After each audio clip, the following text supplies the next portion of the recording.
eso ya es una actuación. Actuar después de Juan Carlos Monedero es como salir después de los Rolling Stones. A ver quién supera esto. Yo no me voy a ir al púlpito porque soy muy anticlerical y de hecho estar en esta mesa, en el altar casi no. Doctrinadas me impone un poco. Yo creo que aquí hemos venido a lo contrario, ¿no? A buscar razones para que no nos adoctrinen.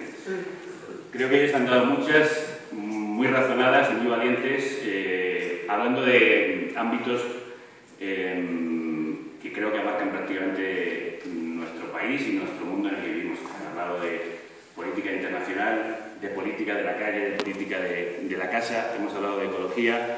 No puedo añadir mucho más a lo que ellos han dicho, así que voy a hablar de periodismo, que es a lo que yo me dedico. Tengo la mala suerte de dedicarme a esta tan desprestigiada profesión, desprestigiada por deméritos propios, pero también creo que el periodismo hay que reivindicarlo porque es un arma fundamental en una democracia. Somos los periodistas los que tenemos que sacarla del pozo en el que la hemos ahogado y seguimos ahogándola. Y a mí me gustaría hablar hoy de un periodismo que está trabajando por el cambio social y de la palabra y de escribir como arma fundamental para provocar ese cambio. Últimamente, cuando pienso en el periodismo, siempre me viene a la cabeza la imagen de Galileo Galilei, de su famoso descubrimiento, bueno, confirmación de que no es el Sol el que gira en torno a la Tierra, sino que nosotros somos una simple, pequeña, estúpida y diminuta, insignificante mota de polvo en el espacio que gira alrededor del Sol. Me parece que esta metáfora y Galileo Galilei como figura representa muy bien el tiempo en el que estamos moviéndonos, ese tiempo en el que hay una corriente que nos arrastra casi hacia el abismo y sin embargo hay gente que se está levantando y diciendo, bueno, el orden del universo no es este que nos han impuesto, hay otro orden. Ya sabéis que cuando Galileo Galilei contó en su tiempo, publicó su descubrimiento, somos un pequeño planeta de este sistema y giramos alrededor del Sol, la Iglesia casi enloqueció ante esta herejía porque rompía claramente con el discurso que hacía que su poder permanezca. Es decir, nosotros somos el centro del universo, Dios nos creó como hombres elegidos, como pueblo de Dios a su imagen y semejanza. Se cuenta que, aunque Galileo tuvo que abjurar públicamente de sus ideas, cuando salió del cónclave vaticano, dijo, y sin embargo, se mueve. Bueno, pues nosotros vivimos en un tiempo en el que nos han dicho que nada se mueve, que no nos movamos, y sin embargo, creo que nos estamos moviendo. Y en algunos casos más de lo que nos hemos movido nunca. La metáfora de Galileo es muy interesante por dos razones. Primero, porque va contra ese inmovilismo, y segundo, por lo que os contaba antes, que rompe con la idea del centro. Y creo que en este momento lo más interesante de los movimientos sociales y de un periodismo social pequeño y periférico que está surgiendo es que ha roto la tiranía del centro. Es decir, tanto en la calle, cuando la gente ha salido y ha tomado las plazas, ha roto con el centro de poder, el centro institucional, el centro del establishment, del que hablaba antes Esteban, como los periodistas que han empezado a crear pequeños medios están rompiendo con esa tiranía de los grandes medios en los que yo, por ejemplo, trabajo. Yo trabajo en un gran medio, en el Grupo Prisa, y colaboro para un pequeño medio de los que ha surgido ahora. Y ahora mismo hay un choque de universos, de lo que es el universo como era hasta ahora, es decir, inmóvil prácticamente, una idea cerrada en la que un poder omnímodo nos cuenta cómo son las cosas y nosotros las acatamos, y sin embargo, con la toma de la calle, la toma de la palabra y la toma de los medios, de los pequeños medios de los que quiero hablaros ahora, se produce una ruptura de este modelo, que se ha producido también en la calle y en las redes sociales. Antes, nosotros leíamos la prensa para saber lo que era importante e interesante. Ahora la prensa nos mira a nosotros, no a todos, pero sí mira a las redes y mira lo que pasa en la calle para saber qué es lo que nos interesa. Estamos rompiendo esa cuerda de transmisión en la que antes ellos nos decían qué teníamos que pensar. Sé que es tímido el movimiento, pero mientras haya movimiento hay esperanza de que el movimiento crezca como crecen las mareas, como una oleada. Igual que se ha roto a través de las redes, se está rompiendo en el periodismo. Creo que hay un periodismo que ha dejado de girar en torno al poder y al político y ha empezado a girar en torno al ciudadano. Se dice mucho entre los periodistas que Los políticos hablan para que nosotros tomemos nota y nosotros escribimos para que ellos nos lean. Pues creo que hay que romper con eso, y se está rompiendo. Hay una serie de medios que rompen con esta cadena de sucesión de hechos, de causa-efecto de la que os estoy hablando. ¿Y cómo ha sucedido esto y por qué ha sucedido? Pues como nos ha pasado prácticamente a la mayoría de los que estamos aquí, pues el golpetazo, el manotazo, la bomba atómica de esta estafa a la que han llamado crisis y que, como ellos bien han explicado, no lo es. ¿Qué pasa con muchos de los periodistas que hoy están creando medios? Trabajaban para las grandes corporaciones, para esos grandes conglomerados mediáticos, que supongo que sabéis, y si no os lo digo porque es fundamental que lo sepáis, están nominados, quiero decir, son propiedad de bancos, financieras y constructoras. Es decir, los tres pilares que han creado la crisis. Si veis cualquier cuadro, lo podéis encontrar fácilmente en Internet, sobre quién son los dueños de la información, son estos tres pilares. Y en parte la Iglesia, en España, que ese es el hecho diferencial que siempre nos caracteriza. Claro, ¿cómo iban los periodistas que trabajaban para esos medios a contar la crisis, o lo que un periodista estadounidense llama este golpe de estado financiero a cámara lenta, si trabajaban para los medios que están dominados, pagados, financiados por quienes estaban provocando ese ismo? Era muy difícil, y de hecho creo que una gran culpa que tenemos los periodistas es no haber advertido, haber avisado y haber dado armas a los ciudadanos para defenderse previamente de lo que ahora mismo ya es un desastre. Es un desastre no inevitable, pero un desastre contra el que nos tenemos que enfrentar. ¿Qué ocurrió? Con la caída de todo el sistema financiero, que ellos muy bien han explicado, y no voy a entretenerme en eso, también hay una caída de los medios de comunicación. No sé si sabéis que desde el año 2008 hasta 2012, es decir, en los años llamados de la crisis, cerca del 15% de periodistas han perdido su trabajo. Estoy hablando aproximadamente de unos 7 o 8.000 periodistas que se han ido a la calle. Ha habido ERES en prácticamente todos los medios de comunicación en España. Ha habido cierre de cabeceras. Algunos periódicos digitales y gratuitos han tenido que cerrar. Muchos periodistas se han ido a la calle, igual que mucha gente ha perdido su trabajo y ha tenido que buscarse, con ingenio y con creatividad, y a veces con desesperación, una nueva forma de vida. De ahí ha surgido un grupo de periodistas que han empezado a crear sus medios. Se han ido de esos medios en los que financieras, constructoras y bancos son los dueños y han empezado a ser los dueños de la información en pequeños medios que, por utilizar una palabra muy del ecologismo, son sostenibles. Empiezan desde muy abajo, con muy poca gente, poniendo parte de su capital de su bolsillo y, por utilizar una terminología del 15M que a mí me gusta mucho, toman la plaza, es decir, toman los medios. Ahora yo soy dueño de mi periodismo. Ahora yo puedo realmente ser independiente. Es verdad que son medios cuantitativamente muy pequeños al lado de las grandes estructuras, pero ya están ahí y la red además permite una difusión que antes no nos permitía. Ahora a veces podemos competir en el flujo de noticias con muchos de esos grandes medios. ¿Qué hacen además estos medios? Medios como por ejemplo el diario.es, Infonible, Mongolia, Hotdown, Vox Populi, en fin, incluso distintas tendencias, el Confidencial. Lo bueno de este panorama es que es abierto y más plural de lo que son ahora mismo los grandes medios.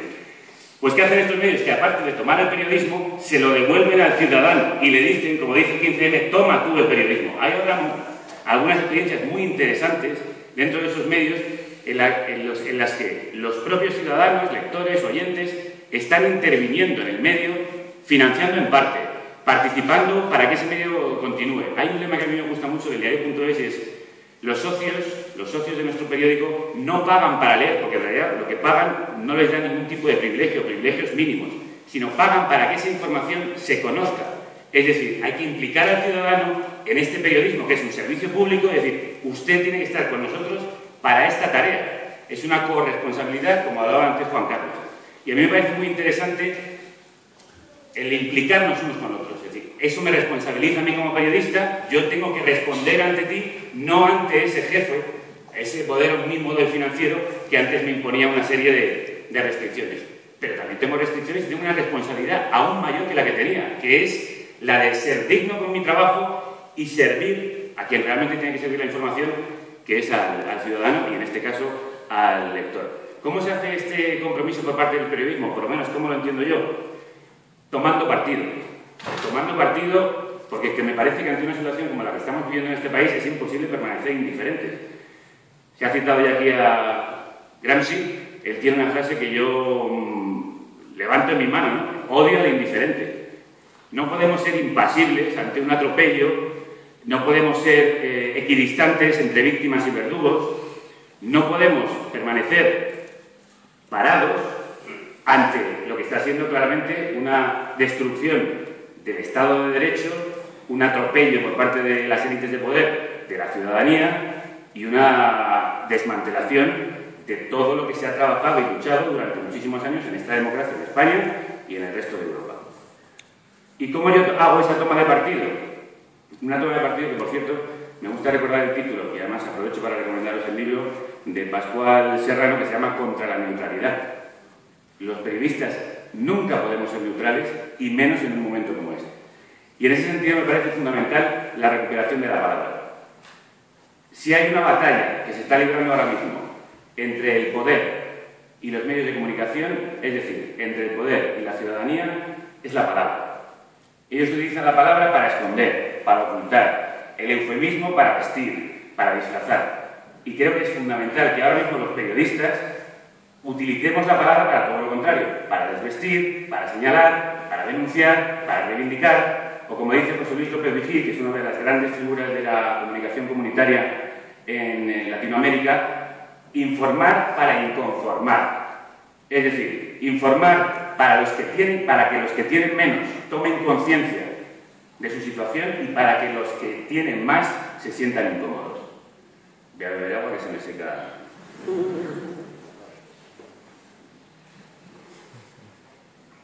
Entonces, sobre estas bases, creo que se está estableciendo ahora mismo una muy interesante línea de pensamiento crítico dentro del periodismo en España, acompañado afortunadamente por gente como vosotros que están apoyando ese periodismo. A pesar del desprestigio con el que nosotros venimos, no habéis perdido la fe en el periodismo es fundamental como arma democrática, ya lo he dicho, y es un servicio público incluso cuando está en manos privadas. Y eso desgraciadamente lo hemos olvidado demasiadas veces. Yo suelo decir que el periodismo en España y en el resto del mundo se ha convertido en el cuarto poder, cuando en realidad la aspiración que tiene que tener todo periodista es ser el contrapoder. Y en ese sentido es en el que yo siempre he hecho periodismo. Es decir, que nosotros somos la Fiscalía del Estado, somos la auditoría del poder, somos la herramienta que tenéis vosotros para saber qué están haciendo ellos, a los que habéis votado, a los que habéis nombrado como vuestros representantes.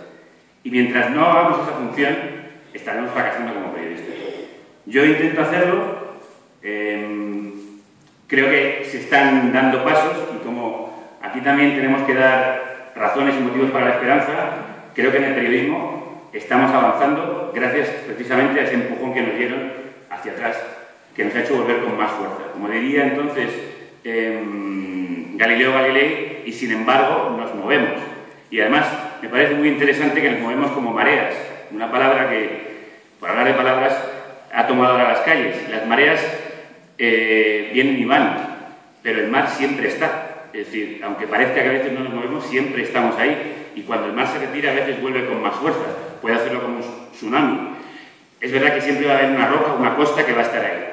No vamos a acabar con ella. Pero también pienso que cuando la ola, la marea va golpeando, va inexorable, aunque sea imperceptible, inexorablemente horadando esa roca. Y creo que además ahora mismo muchos ciudadanos están infiltrando en esa roca, resquebrajándola y partiéndola en pedazos más pequeños que son mucho menos temibles y son más manejables incluso, que podemos llegar a utilizar en caso de volver a ser atacados.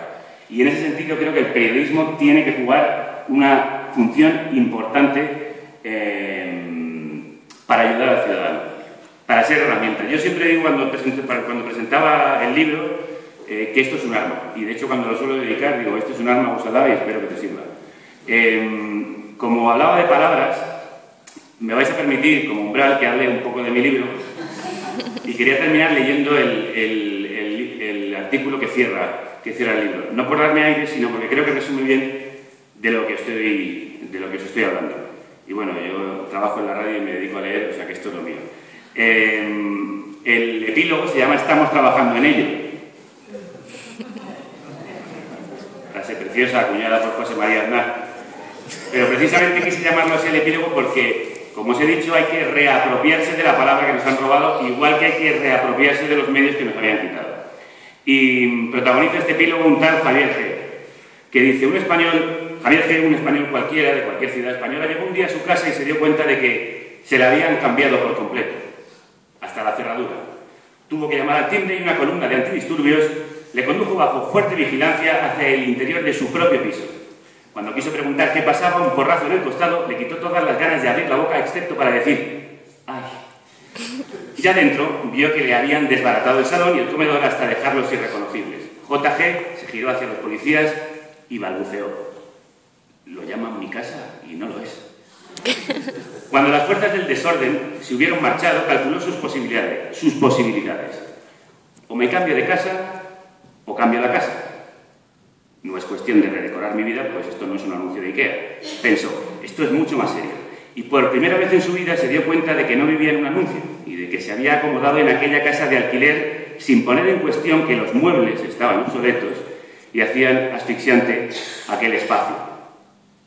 Esto es mucho de lo que nos ha dicho hoy Juan Carlos sobre la transición de la democracia que hemos recibido. Ahora podía moverse. Solo había que desescombrar la casa para empezar a rehacerla a su medida y a la de los nuevos tiempos. Entonces se dio cuenta de que había razones para el optimismo en mitad de aquel desastre. Nunca antes se había sentido tan responsable de su casa. Nunca antes se había preocupado tanto por cuidarla y mejorarla. Nunca había sido tan consciente de los retos que tenía por delante. Sintió una energía y un compromiso con su propia vida y la de su entorno como no había sentido hasta entonces. Aquella noche escribió estas líneas en su diario. No todo está perdido. Al contrario, mientras nos recortan derechos y democracia por un lado, por otro, se están construyendo formas de participación inéditas y se recupera una conciencia cívica solo comparable en ilusión y empuje a los primeros años de la democracia. Quizá estemos ante una segunda transición, que promete ser mucho más sana y verdadera que la primera, porque las nuevas generaciones no tienen ni complejos históricos ni los rencores de sus padres. Sigue habiendo dos Españas, sí, pero ya no están tan separadas en izquierdas y derechas, sino en viejas y nuevas. Hay una que quiere ir hacia una mayor democracia controlada por el ciudadano y otra que no quiere que la moleste. Los primeros están construyendo algo nuevo. Los segundos se dejan arrastrar por las viejas estructuras, pero como el futuro es inevitable, el que no quiera sumarse a él se quedará fuera, atrapado en ese viejo sistema al que se agarran agónicamente los partidos políticos tradicionales tan decimonónicos, aunque usen Twitter. Y entre las rendijas de ese centro comercial que se lo come todo, se colará una marea de gente que ya está empezando a vivir de otra manera. No todos se sumarán a ella, muchos tratarán de desacreditarla para mantener sus privilegios, pero no podrán detener una marea que les rebasa porque se mueve a una velocidad mucho mayor que la de sus mayores. No pude evitar una sonrisa cuando le vinieron a la cabeza... Perdón, que me saltó una línea. Quizá ahora todo esto parezca aún lejano, pero estamos trabajando en ello. No pude evitar una sonrisa cuando le vinieron a la cabeza aquellas palabras que el expresidente Aznar pronunció en Estados Unidos con un ridículo acento mexicano. Le gustó tomar aquella frase y darle ahora un acento nuevo, apropiarse de ella. Cogió un papel y escribió. Después salió a la puerta de su casa y colgó el folio a la altura de la mirilla para que estuviera bien a la vista. El vecino del tercero derecha fue el primero en leerlas cuando salió del ascensor. Decía, democracia. Estamos trabajando en ella.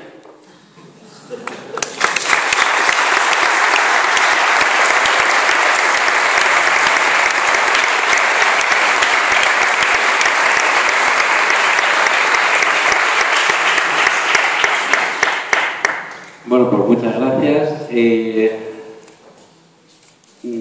Acaban ya las exposiciones. Les recuerdo que ahí pueden encontrar libros de nuestros invitados.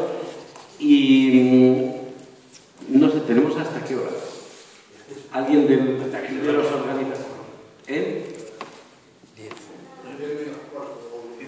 Bueno, tenemos en torno a un cuarto de hora, 20 minutos. Antes de pasar a Ana, lo digo para que la gente que quiera comentar algo, que piense realmente para no alargarse mucho, Antes de pasar todavía la palabra al público, ¿alguien quiere comentar algo sobre lo que ha dicho? Pasamos allí. Bueno, lo que sí vamos a hacer es recoger las peticiones de palabras y se hacen las preguntas enteras, ¿entendido?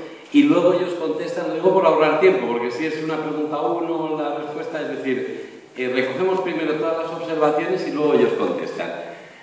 Salvo que se diga expresamente uno, se entiende que cualquiera de ellos podría responder. Bueno, a ver, palabras. El primero que pide la palabra es él. Puedo empezar por aquí.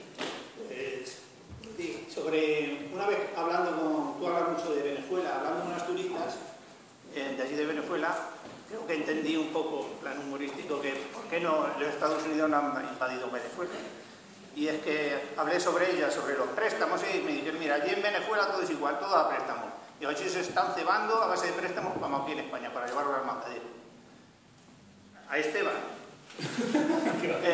Tu optimismo sobre los BRIC, Brasil, yo creo que esos países yo no creo que sean tan independientes.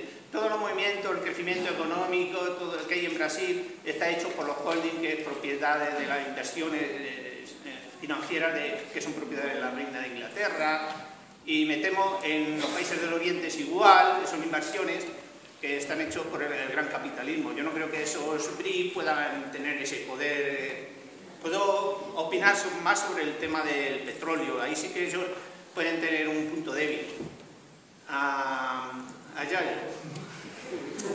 Bueno, has hablado sobre la reproducción de los obreros, que eso se ahorra en el trabajo que hacen oculto las mujeres, en sus casas, ese trabajo de reproducción. Perdona que te digo, ahí es una crítica dura, me atrevo a todo. Pues eso no lo han solucionado con el trabajo de las mujeres, perdona que te diga. Ese trabajo de reproducción del obrero lo han hecho deslocalizando las fábricas y poniéndolos en otros países del mundo. No han reproducido los obreros de aquí, no han cubrido ese gasto. Y claro, traen los migrantes, han ahorrado el gasto de tener que reproducir aquí los migrantes trayéndolos de aquí. A ti, sobre una pregunta que había mucho, pero sobre el anticlericalismo. El anticlericalismo. Pues yo no sé si eso será, si es necesario o no, las misas. Yo lo que sé es que la gente lo que quiere hacer es trabajar en paz. La gente no quiere ni que la crucifiquen, ni que la torturen, ni que la violen, ni que la bauticen. Ungido, Cristo es una palabra que quiere decir ungido. Ungido, te lo voy a resumir de una manera, no es un comentario que he hecho un amigo. Ungido, pero vamos, que a Cristo, hablando de violaciones, solo le faltó que le dieran por culo. Y ya no más, termino, sigo. Otra persona que vaya a plantear cosas. ¿Va a haber alguien más? Bueno, pues entonces se pasa a contestar. Bueno, yo seré muy breve. Yo, aparte de que el anticlericalismo no era el tema de mi charla, es una opción personal que no tiene por qué ser compartida y simplemente no tengo buena experiencia con los curas y por eso soy anticlerical. Y tampoco tengo una buena experiencia con la... Tampoco creo que la Iglesia haya sido muy positiva para la historia de España. De hecho, creo que al contrario, ha sido uno de los principales cánceres que han minado la democracia y el avance de este país, y en la historia me avala así.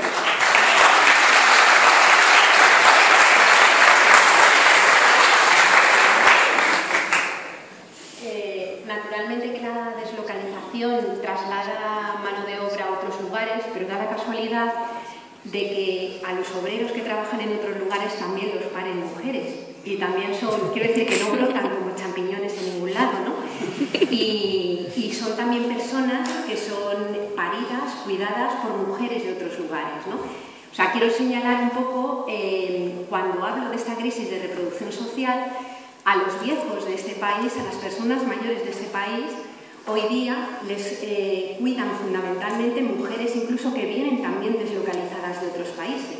Es decir, una boliviana que cuida aquí un viejito como interna, con una tarde libre a la semana, se le puede pagar el salario mínimo interprofesional si se le paga en condiciones ajustadas a la ley, y además se le puede detraer el 30% de su salario en criterio de alojamiento y manutención, mientras que una persona, por ejemplo un ejecutivo de Repsol que va a Bolivia, le pagan su salario, está haciendo a lo mejor un trabajo que destruye el territorio en otro lugar y le pagan sus dietas y sus alojamientos, ¿no?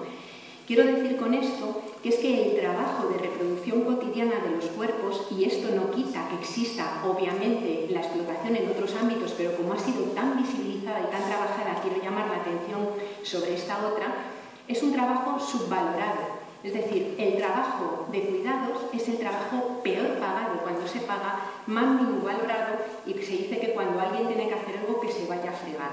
Yo lo que quiero poner de manifiesto es que ese trabajo es esencial para que exista la vida y que se hace en condiciones de falta de libertad, que es un trabajo duro que no se puede dejar de hacer y que entonces lo razonable es repartirlo. Porque las mujeres no estamos mejor dotadas genéticamente para cambiar un pañal. Es el rol que imponen las sociedades patriarcales la que obliga a hacerlo.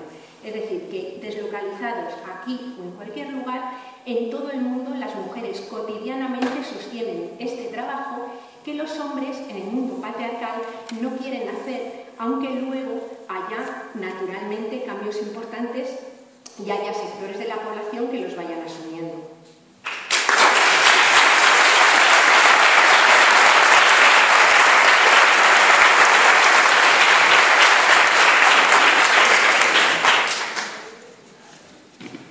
Bueno, los poderes fácticos financieros a los que me refiero en mi libro pues tampoco constituyen un poder homogéneo y monolítico, ¿no? Y tienes razón en que también han penetrado en la economía de países como Sudáfrica, como Brasil, a través de sus grandes corporaciones multinacionales, países del BRIC. Pero lo cierto es que ellos a lo largo de la historia también han perdido muchas batallas, han retrocedido, han cometido errores, perdieron en Vietnam, perdieron infinidad de batallas y siguen perdiendo, han retrocedido en Sudamérica muchísimo con países como Venezuela, como Bolivia, Ecuador, etcétera, que les están haciendo frente, están plantando cara y ellos tienen un gran control sobre la economía virtual, pero no sobre la economía real, y de eso se trata. Es decir, pues a lo largo de todo este proceso de globalización hemos construido una economía de casino que no tiene nada que ver con la economía real. El dinero ya no es lo que era. El dinero ahora se ha convertido en algo casi mágico, misterioso. En realidad el dinero se ha convertido en deuda. El Producto Interior Bruto mundial está en torno a 60 billones de euros frente a una masa monetaria absolutamente virtual, pitagórica, de 1.000 billones de euros. Entonces, sí, el poder de estos banqueros internacionales es más aparente que real, sobre todo en esos países que tienen una capacidad en su conjunto equiparable a la que puede representar la que administra o gobierna o controla o domina estas familias, porque en el fondo estamos hablando de aproximadamente 300 familias dinásticas cuyo poder viene de hace muchas generaciones, son clanes familiares y sí que es cierto que el mundo no es bipolar como ellos pretendían después de la caída de Berlín, o sea, no es unipolar, es bipolar. Ahora mismo estamos frente a dos bloques cada vez más antagónicos. Hubo un momento en que ellos incluso estuvieron prácticamente a punto de, por ejemplo, con Yeltsin y con Gorbachev, de controlar los restos de la Unión Soviética y sin embargo se les ha ido de las manos. Con Putin hemos retornado a una especie de segunda guerra fría y Putin sí que les está haciendo frente. Putin es un está completamente enfrentado a esos poderes fácticos financieros y cada vez lo estamos viendo más claro. Ahora, por ejemplo, con la guerra de Siria. Si no les planta cara Putin y los chinos, ya habrían invadido Siria, incluso habrían entrado en Irán con bombas nucleares si hace falta. Cada vez es más evidente que hay un contrapoder que les está frenando. Y es el contrapoder que de alguna manera representan esos países del BRIC que si consiguen hacer, que lo están pensando, una moneda propia, eso sí que hace fracasar, porque los planes de la élite es suprimir el dinero físico y que exista una sola moneda mundial controlada por ellos, pero una moneda virtual. Y ese es precisamente el cometido de la Comisión Trilateral. Ellos querían hacerlo en dos fases. Primero, 3 monedas internacionales, el dólar, el euro, bueno, el dólar o una moneda de Norteamérica, el Tratado de Libre Comercio, Canadá, México y Estados Unidos, el euro y la fusión del yuan y el yen. No es posible. El yuan, ya termino. El yuan no han podido controlarlo ni lo van a poder controlar. Y lo que estamos asistiendo en este momento, y en España es muy evidente, es a un proceso de chinarización. ¿Qué está pasando en España? Nos estamos chinarizando. Y en el mundo, ¿qué está pasando? Que el poder se está desplazando de Occidente hacia Oriente.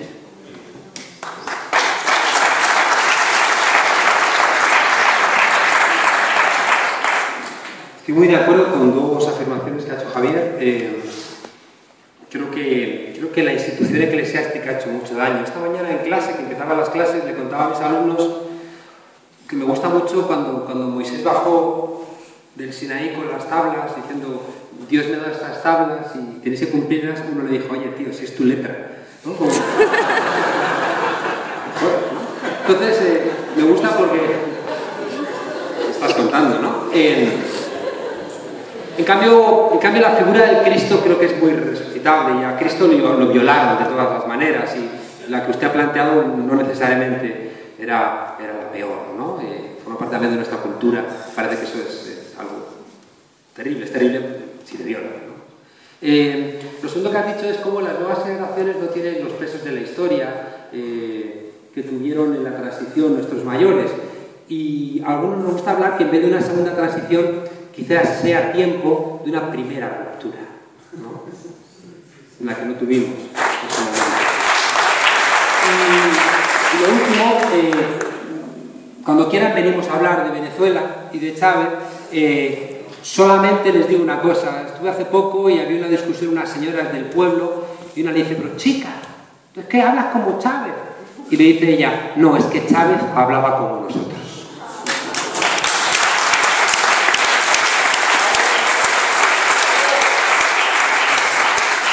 Recuerdo que queda muy poco tiempo. Había pedido la palabra Ángel Galindo. ¿Hay alguien más que vaya a querer plantear algo? ¿Otra persona? Una vez que hayan planteado, se cierra, ¿de acuerdo? Bueno, yo primero felicitar al Foro Social por haber organizado esta jornada tan interesante. Y luego yo quería preguntar sobre el decrecimiento. Me interesaba la opinión de Yayo sobre todo, pero bueno, lo hemos nombrado varios de la mesa. Y es que yo creo que, vamos, la izquierda de momento no es una teoría, no es algo que apoye, o sea, que no toda la izquierda está asumiendo que hay que empezar a vivir con menos, ¿no? Y un ejemplo es Luis Navarro, que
preguntas, bueno, una para la señora Herrero, ¿ok?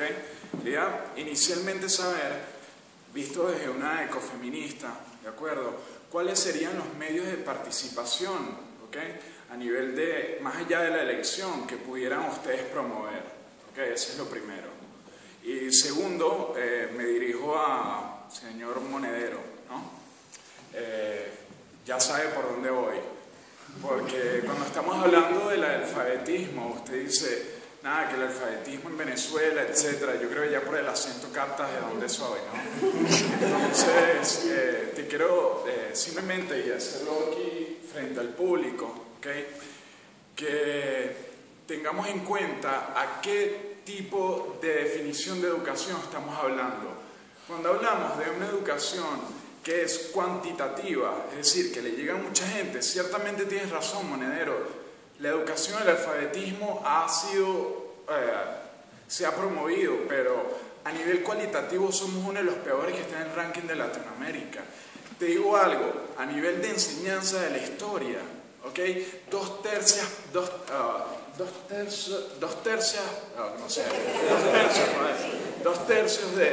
de los libros hablan de Chávez. Y estoy hablándote de los libros actuales 2013-2014. ¿Tú crees que los libros con enseñanza proselitista es bueno para cualquier tipo de educación hacia los jóvenes? Digo, ¿es mejor una educación cuantitativa o cualitativa? Vamos a reflexionar sobre eso. Y nada, eso era lo que quería mencionar y gracias por la oportunidad. Gracias.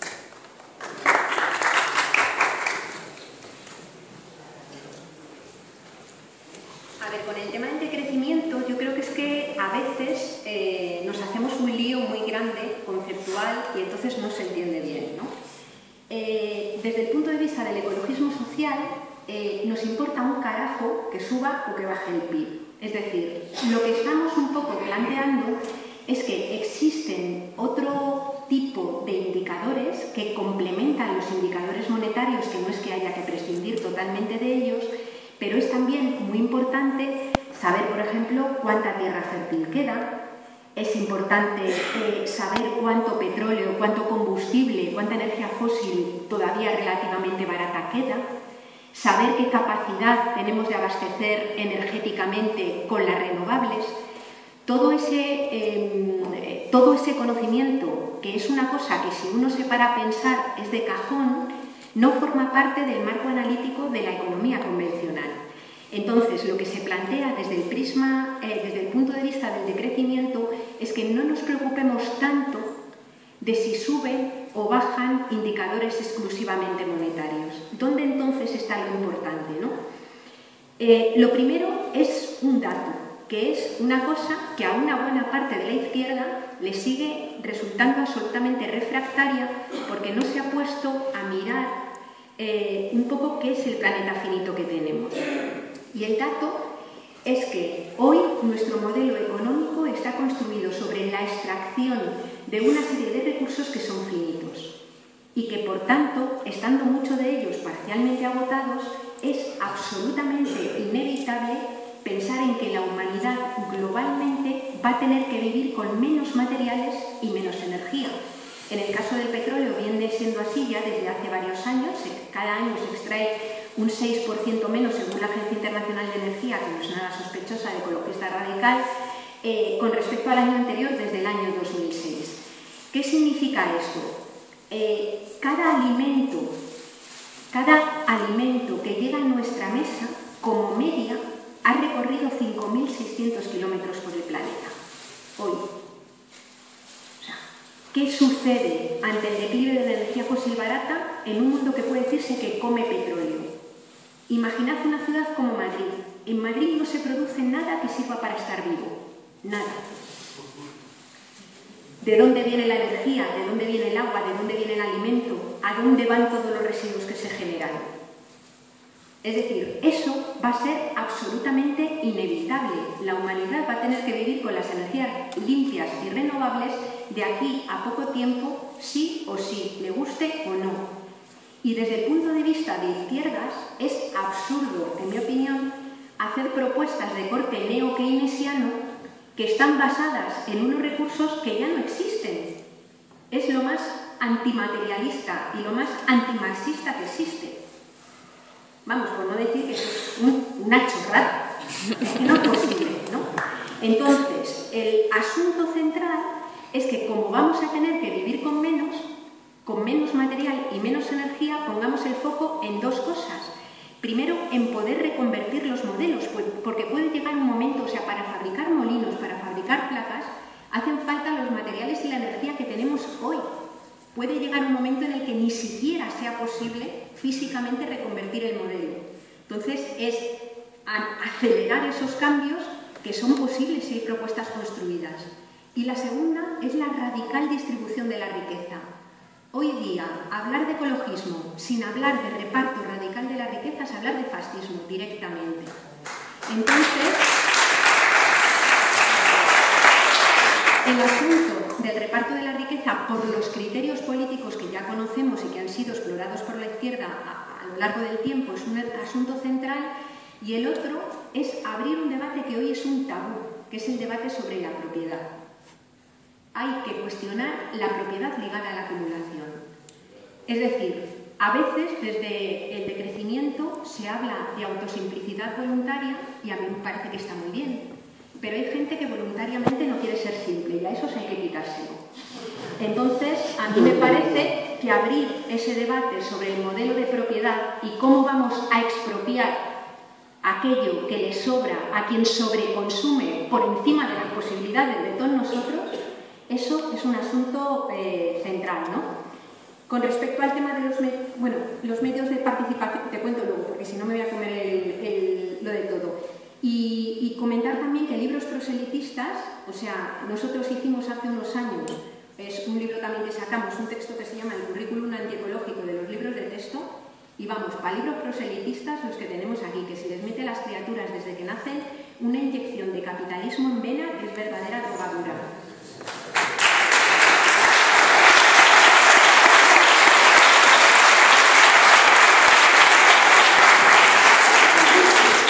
Fíjense que intuitivamente es como una barbaridad que en 100 años estemos consumiendo lo que ha tardado millones de años en producirse. Y siendo coherente con lo que he planteado antes, hay una expresión que recoge Jorge Richman, que para mí es de los grandes pensadores de este país. Jorge habla del descuento hiperbólico. Suena así como medio raro, ¿no? Si yo a ustedes les dijera, ¿qué prefieren? ¿Que les dé 50 euros hoy o 100 euros mañana? Pues casi todos ustedes dirán que prefieren 100 euros mañana, pero si en cambio si les digo que prefieren 50 euros hoy o 200 euros el año que viene, todos ustedes van a coger los 50 euros. La idea es que tenemos muchas dificultades, los seres humanos, añadido a toda esta cultura consumista, que antes decíamos que se nos han quedado todas las certezas, saques de la iglesia, la fábrica, el sindicato, el partido, solamente queda en pie el Corte Inglés, ¿no? Entonces, el consumismo viene a plantearnos cuál es el modelo de vida. Si antes íbamos de institución en institución, lo hemos perdido y ahora es el consumo lo único que nos ordena. Por eso decía la mercantilización de nuestra historia, ¿no? Entonces,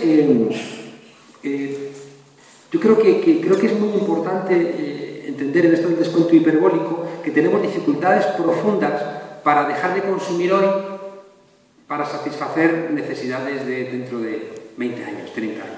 Tenemos una dificultad profunda y eso reclama mucha inteligencia.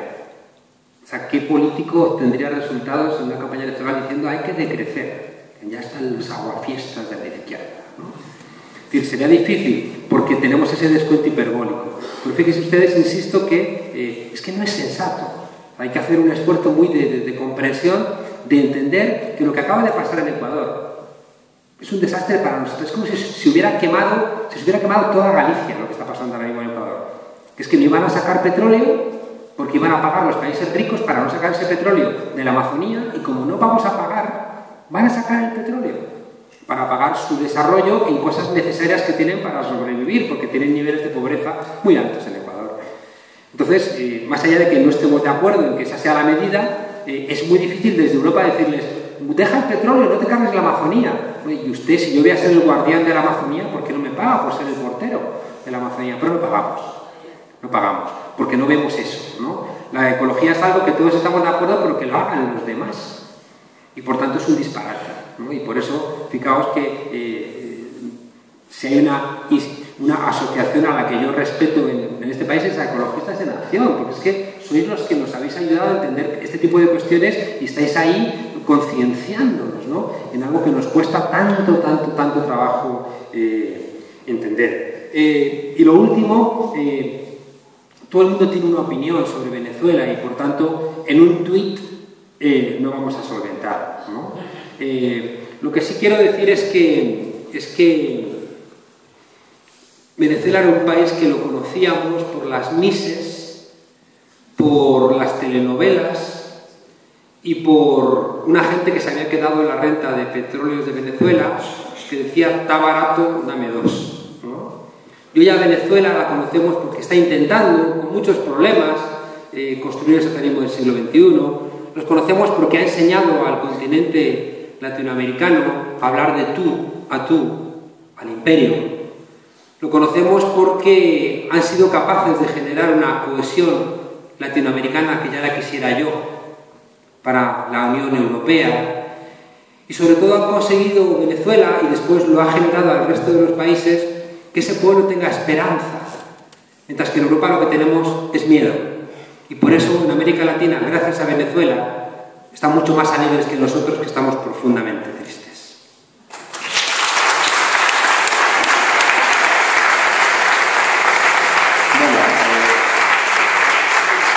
Muchas gracias. Bueno, vamos a dar por concluido el día de hoy. Quiero agradecerles a los cuatro sus intervenciones, a todos los que están aquí, la participación y la escucha, y especialmente las razones que nos han dado para rebelarnos, que empieza por la rebelión, fundamental para superar el adormecimiento de las conciencias, y la rebelión para dejar de formar parte de esa masa anónima de personas que se quedan en su casa, silenciosas, dando por bueno que este mundo se destruya. Mañana tenemos a las 11 un paseo por la ciudad de Segovia, acompañado por Jesús Pastor. Os convoco a todos en el Azoguejo a esa hora, y también tenéis libros de los autores a la salida para que podáis comprarlos y que los veáis. Gracias. También hay que para comprar el Foro Social de Navidad.